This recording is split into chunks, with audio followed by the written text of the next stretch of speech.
Before we get into today's video, I would like to give a shout out to one of our newest subscribers, Wolf Photo Tech.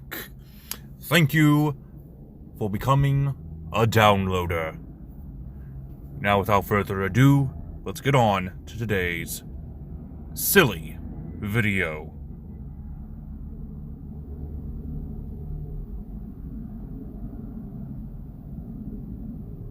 Greetings, my dear viewers. It is I, Drayon, and welcome back to Dungeons & Dragons Character Conversion, where we take a look at famous fictional characters or even real-life people and convert them into a playable character for Dungeons & Dragons.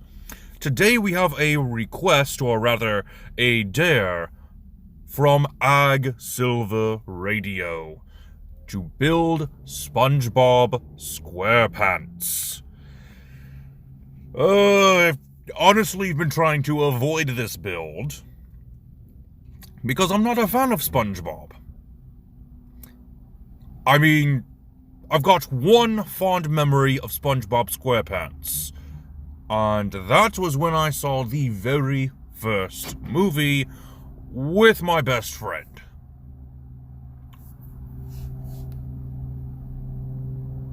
That was it. That was the memory. Anyway, enough about my life. Let's talk about SpongeBob.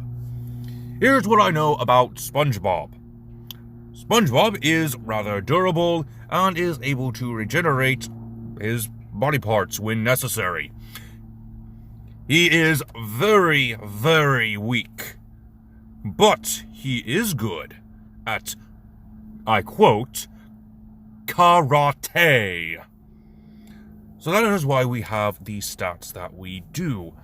8 on his strength, 8 on his intelligence, because he has a bacteria-size brain. Very low charisma, since not many people like him. I mean, he has friends, but other than that, not many people like him. They mostly tolerate.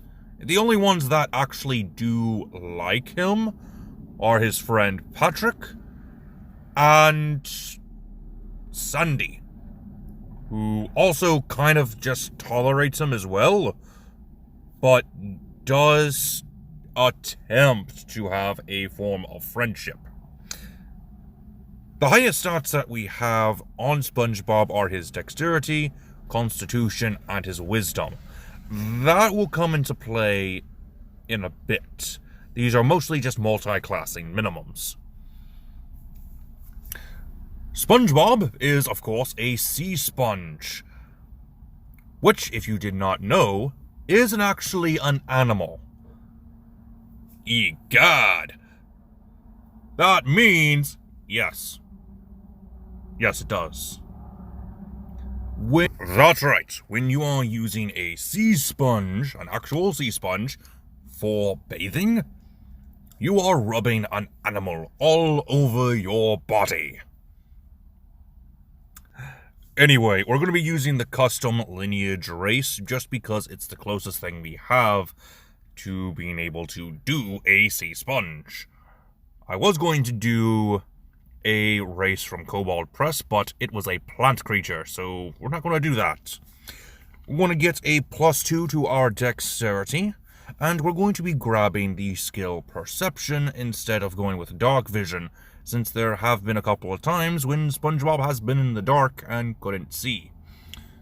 We also are going to grab the feat Chef. This will give us a +1 to our Constitution, as well as giving us some interesting features like proficiency in chef's tools, and as well as being able to cook a meal or some snacks. Moving on to background, there are actually 2 backgrounds that will somewhat fit SpongeBob. Number 1 is the Fisher background because, well, his hobby is catching jellyfish. The proficiencies would be history and survival skills, as well as one language of your choice. You also get the ability Harvest the Waters. This gives you advantage on skill checks that revolve around using fishing tools, like your fishing tackle. The second one is Harbor Folk. Now, the only reason why I decided to go with Harbor Folk is because he lives in Bikini Bottom, an underwater town. So it sort of made sense. The proficiencies would be your skills in athletics and sleight of hand. You also get one gaming set of your choice and proficiency in water vehicles. And you get the feature Harbor Folk. Now for class, we're going to go ahead and start things off with second level fighter, giving us 2d10, starting hit points of 10 plus your constitution modifier, which is currently a +3, so a solid 13 at level 1, with of course your 1d10 plus constitution modifier per fighter level as you level up. Proficiencies in all armors and shield, simple and martial weapons, strength and constitution saving throws, and skills will go ahead and grab athletics and acrobatics. Next we have our features. Fighting style, we'll go with unarmed fighting to go for some of that karate. Next is the second wind feature, and of course at level 2 you do get access to that action surge. Next we're going to be multi-classing, go for 2 levels of monk. Get 2d8 hit dice, you also get an extra hit point of 1d8 plus your constitution modifier per monk level. This is your karate training. Unarmored defense of 10 plus your dexterity modifier plus your wisdom modifier. You get access to martial arts, ki, unarmored movement, and dedicated weapon. For third level monk, go ahead and go with the monastic tradition of Way of the Drunken Master. It's the only monastic tradition that makes you look like an idiot while using it. That's SpongeBob. And this was something that Ag Silver had pointed out when we had discussed the SpongeBob build. Proficiencies, you'll get a bonus proficiency in the performance skill. He does know how to put on a performance. I almost went for a multi-class of Bard just because he played guitar and also, well, uses his nose as a flute. You also get the ability Drunken Technique as part of your Way of the Drunken Master, as well as proficiency in Brewer's Supplies. You also get access to Key Fueled Attack and Deflect Missiles just for being a third level monk. Speaking of third level, we're going to go with third level fighter to give us the martial archetype of Scout. This will give us bonus proficiencies in nature, investigation, and stealth. We'll get combat superiority and natural explorer, grab grasslands just to make it simple. Fourth level fighter gets an ability score improvement. Go ahead and increase your constitution by 2. At fourth level monk, we're going to grab the feat resilient. This will give us a bonus to our dexterity and proficiency in dexterity saving throws, since we are picking dexterity when we pick this feat. We also get access to slow fall and quickened healing.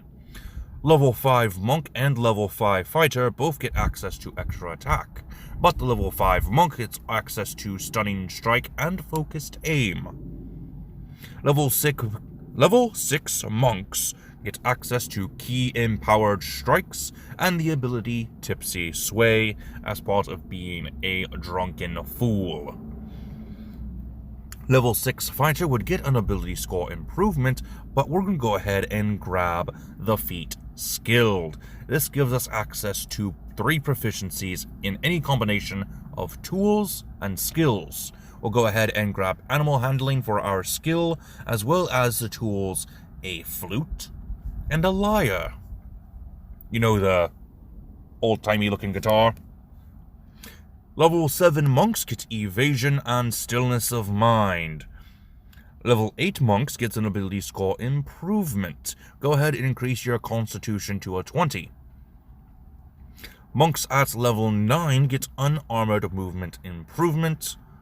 Level 10 monks get purity of body. Level 11 monks get access to Drunkard's Luck. Level 12 monks get access to another ability score improvement. Go ahead and increase your dexterity by 2 points. Level 7 fighters get another access to Natural Explorer thanks to the Scout archetype. Go ahead and grab Coast. And level 8 fighters would normally get an ability score improvement, but we're going to go ahead and grab the Lucky Feat. Since, yeah, you know, SpongeBob. Anyway, that was the build. I do hope that you enjoyed this particular build. If you would like to see certain characters yourself, why don't you go ahead and let me know down in the comments section below. I would like to see what characters you would find interesting in a Dungeons & Dragons style. Until next time, this has been Drehan, and I am definitely not going to be doing a bit surrounding the SpongeBob SquarePants theme song.